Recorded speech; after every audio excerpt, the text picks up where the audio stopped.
مسجد Quba committee. میں واجد صاحب جو جوان ہمارے سیکریٹری صاحب ہیں تو ان سے گزارش کرتا ہوں ایک دو بات بولیں. السلام علیکم ورحمۃ اللہ وبرکاتہ. چودھری سر اور ان کی ساری اسٹاف کو تہہ دل سے شکریہ ادا کرتا ہے کہ ہم نے یہ لائق سمجھے سمجھ کو اتنی عزت افزائی کرے. السلام علیکم. Thank you. میں ہمارے مسجد قباء کے امام صاحب سے ایک دو بات کرنے کے لیے بلاتا ہوں.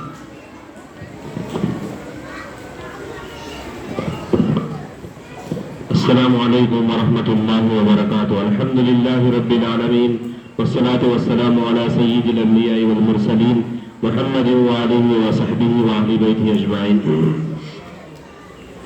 جناب کوشٹ انڈیا کے ہمارے چودھری سر صاحب اور تمام معلمات، پڑھانے والے اسٹاف، تمام لوگوں کا ہم تہہ دل سے شکریہ ادا کرتے ہیں.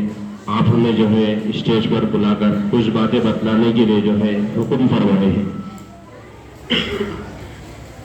ہندوستان کی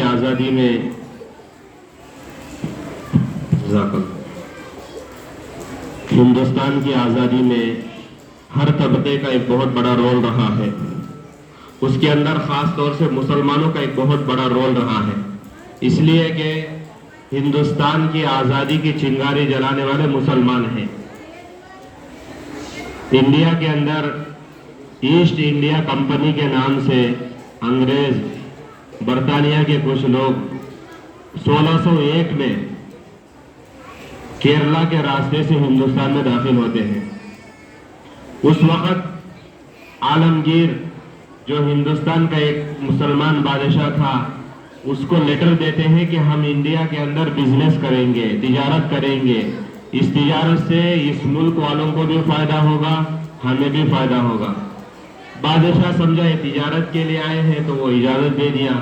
وہ کیرلا کے راستے آتے آتے آتے بنگال گئے.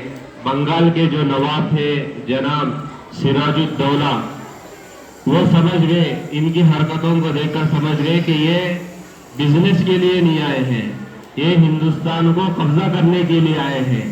تو سب سے پہلے بنگال کے اندر ایک علاقہ ہے پلاسی، وہاں کے میدان میں ان کی اور انگریزوں کی زبردست جنگ ہوتی ہے، جس کے نتیجے میں ہمارے لوگوں کی کچھ غداری کی وجہ سے ان کو شکست ہوتی ہے.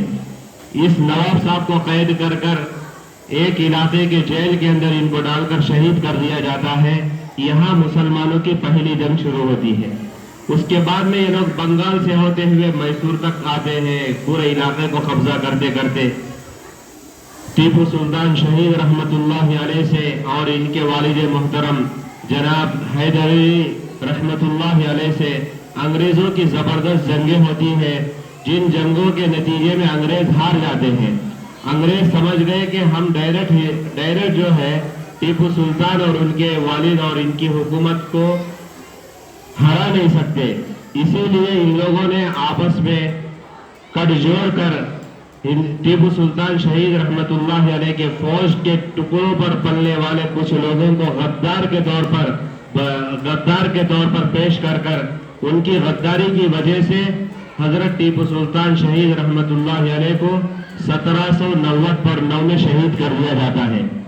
جس وقت ان کو شہید کیا جاتا ہے تو اس وقت انگریز ایک اعلان کرتے ہیں کہ آج سے ہندوستان ہمارا ہے، ہندوستان کے اوپر آج سے ہمارا رول چلے گا، ہندوستان کے اوپر آج سے ہماری حکومت چلے گی. پھر یہاں سے یہ لوگ ہندوستان کے دوسرے علاقوں کو فتح کرتے کرتے دلی کے دارالسلطنت کے اوپر پہنچتے ہیں. دلی کے بادشاہ، اس وقت کے بادشاہ شاہ جہاں کا سب سے عالمگیر کا جو دور ہوتا ہے، آخری دور ہوتا ہے، اس وقت ان کی حکومت کمزور پڑتی ہے. اس کمزوری کا فائدہ اٹھاتے ہوئے دلی کے اوپر قبضہ کر لیتے ہیں. اس وقت کے سب سے بڑے عالم دین حضرت مولانا شاہ ولی اللہ محدث دہلوی رحمت اللہ علیہ، ان کے بیٹے ایک فتویٰ جاری کرتے ہیں کہ آج سے ہندوستان غلام ہو چکا ہے. ہر مسلمان کے اوپر فرض ہے کہ وہ ہندوستان کو آزاد کرانے کے لیے اپنی جان کو لگائے, اپنے مال کو لگائے, اپنے ٹیلنٹ کو خرچ کرے, اپنی صلاحیتوں کو لگائے. ان کے اس فتوے کے نتیجے میں پورے ہندوستان کے اندر انگریزوں کو چین سے بیٹھنے نہیں دیا جاتا. ہر جگہ ان کے خلاف بغاوتیں, ہر جگہ ان کے خلاف لڑائیاں ہوتی ہے. یہ آزادی کی لڑائی چند ہفتوں کے لیے نہیں ہوئی, لگ بھگ مسلمانوں نے 200 سال تک لڑی ہے. آخر زمانے میں ہمارے علماء کرام نے دیکھا کہ صرف اور صرف مسلمانوں کے جدوجہد اور لڑائی کی وجہ سے انگریز اس ملک سے نہیں ہلے گا. اس کے نتیجے میں اس وقت مہاتما گاندھی جو بیرسٹر تھے برطانیہ, جو پڑھ کے آئے تھے انگلینڈ سے, ان کو جو ہے آگے کر ان کو سارے ہندوستان کا سفر کرا کر, مسلمانوں کے چندے سے ان کو سفر کرا کر, مسلمانوں کا ان کے ساتھ کر جوڑ کر کے ان کی نگرانی میں لڑائی لڑی جاتی ہے. سب سے پہلا نمک آندولن کیا جاتا ہے, جس آندولن میں 40,000 مسلمان بیک وقت انگریزوں کے توپوں کی وجہ سے شہید ہو گئے. یہ جو جنگ جیتی گئی ہے بڑی قربانیوں سے جیتی گئی ہے, جس میں مسلمانوں کا ایک بہت بڑا رول ہے. آج اس بات کو ہمارے پروفیسرز, ہمارے بہت سارے ٹیچرز, ہمارے بہت سارے اسکولز کے اندر اس تاریخ کو دہرانے کی ضرورت ہے. جو قوم اپنے بزرگان دین کی تاریخ کو بھول جاتی ہے اس کا نام و نشان مٹا دیا جاتا ہے. آج یہ بتلایا جاتا ہے کہ مسلمانوں کا اس ملک کے آزاد کرانے میں کوئی رول نہیں ہے. آج مسلمانوں کو کہا جاتا ہے یہ تو گھس بیٹھے ہیں, آج مسلمانوں سے کہا جاتا ہے کہ یہ تو باہر کے لوگ ہیں, آج مسلمانوں سے کہا جاتا ہے کہ ان کے آبا و اجداد, ان کے پوروج ہندو تھے, لہذا مسلمانوں کو ان کا دین چھوڑ کر ان کے دین میں آ جانا چاہیے.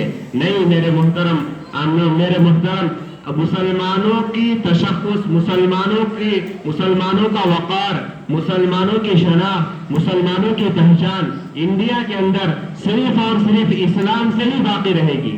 اگر ہم دین اسلام کو چھوڑ دیں گے, دین اسلام کے احکامات کو چھوڑ دیں گے, ہمارا نام مٹ جائے گا, ہمارا نشان مٹ جائے گا, ہماری شناخت ختم ہو جائے گی.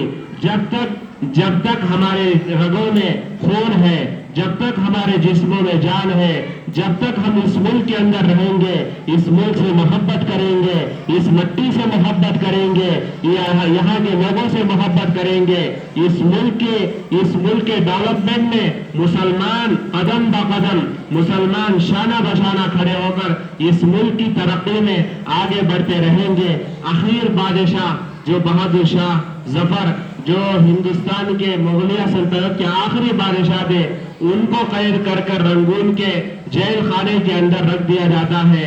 اور وہ آخری میں ایک شعر پڑھتے ہیں, کہتے ہیں کتنا بد نصیب ہے ظفر, دفن کے لیے 2 گز زمین مل نہ سکی کوئے یار میں. اے ظفر تو کتنا بد نصیب ہے کہ تیرے آبا و اجداد ہندوستان کے اوپر حکومت کرے, تیرے باپ داداؤں نے 700 سال 800 سال حکومت کی ہے, آج تو مر رہا ہے تو ہندوستان کی مٹی تجھے نہیں مل رہی ہے. جب بھی اس گلستان کو خون کی ضرورت پڑی سب سے پہلے ہماری ہی گردن کٹی, پھر بھی کہتے ہیں ہم سے یہ اہل وطن, یہ وطن ہے ہمارا تمہارا نہیں. اللہ تعالیٰ سے دعا ہے اللہ تعالیٰ ہمارے ملک کی حفاظت فرمائے, یہاں کے مسلمانوں کی حفاظت فرمائے, یہاں کے باشندوں کی حفاظت فرمائے, اسلام اور مسلمانوں کی حفاظت فرمائے. اللہ تعالیٰ اس اسکول کو, اس کانوین کی حفاظت کرتے ہوئے اس کو خوب ترقیات سے مالا مال فرمائے. آمین وآخر دعوانا الحمدللہ رب العالمین. شکریہ امام صاحب. میں مسجد قباء کا کچھ کام کے بارے میں بولنا چاہتا ہوں. مسجد قباء میں جو مدرسہ فی الحال چل رہا ہے بہت اچھی طریقے سے چل رہا ہے. آپ سب سے گزارش ہے اپنے بچوں کو مدرسے میں داخلہ کرائے. اور مسجد قباء سے جو ٹیلرنگ کلاس چل رہا ہے وارہ میں 2 دن چلتا تھا عورتوں کے لیے, آج مطلب 1 مہینے سے وارہ میں 5 دن چل رہا ہے. اس کا فائدہ اٹھائے. مسجد قباء سے جو بھی کام ہو رہا ہے انشاءاللہ ہم بھی ساتھ دیں گے اور مسجد والے اسکول کو بھی ساتھ دیں گے. یہ کہتے ہوئے میں جو مسجد قباء کے کمیٹی کے جتنے بھی ممبرز آئے ان سے شکریہ کہتے ہوئے میں رخصت چاہتا ہوں. شکریہ.